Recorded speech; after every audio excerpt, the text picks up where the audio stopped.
Hey, and welcome back to Everything Explained in 5 Minutes, the podcast that takes big ideas and makes them make sense fast. I'm glad you're here.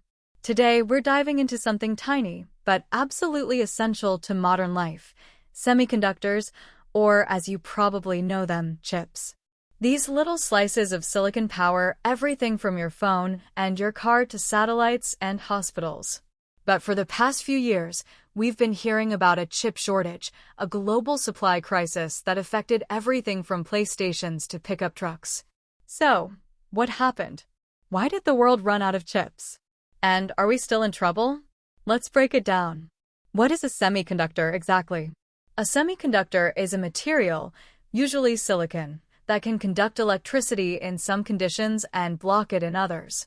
This makes it perfect for creating microchips, the tiny brains inside electronic devices.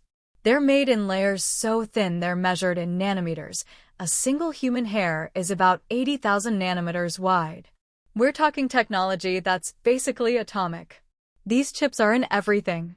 Your phone probably has over 1,000 of them. So why did we run out of chips? It started in 2020 when COVID-19 hit. Automobile car manufacturers expected a drop in demand, so they canceled chip orders. Laptop computer meanwhile, people stuck at home started buying laptops, webcams, consoles, and tech companies ramped up their orders. By the time car makers realized demand was back, they were at the back of the line. Add to that factory shutdowns in Taiwan, South Korea, and Malaysia. A fire in Japan at a major chip plant, Renesas. A Texas winter storm that hit Samsung's facilities. U.S. China trade tensions that disrupted supply chains. And an industry that relies on a handful of hyper-specialized companies. It was the perfect storm. Why is it such a big deal? Because chips aren't just about phones anymore. They're essential too. Cars, modern vehicles can have 500 plus chips. Medical equipment. Power grids. Military systems, AI, robotics, and cloud computing.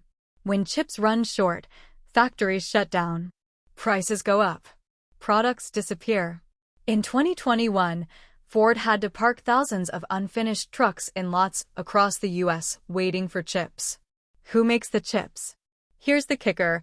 Most advanced semiconductors come from one company, TSMC, in Taiwan. That's right. Over 90% of the world's cutting-edge chips are made in one place, on an island in a geopolitically sensitive region.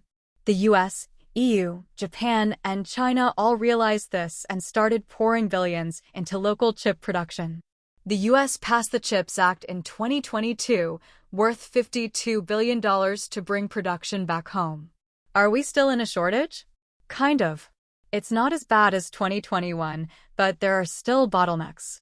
Older chip models, used in cars and appliances, are still hard to get. New fabs take 3 to 5 years to build. The rise of AI demand, like NVIDIA chips for training models, has created a new kind of shortage, not of volume, but of specialization. So no, we're not out of the woods. What does the future look like? The world is racing to become chip-independent and avoid a repeat. But it's hard. Chip manufacturing is the most complex industrial process on Earth. It needs pure water, rare gases, and machines that cost $200 million each. There's also the looming question: what happens if tensions rise over Taiwan? That's the wild card, and one of the reasons semiconductors are not just a tech issue, but a national security priority. That's the story behind the global chip crisis.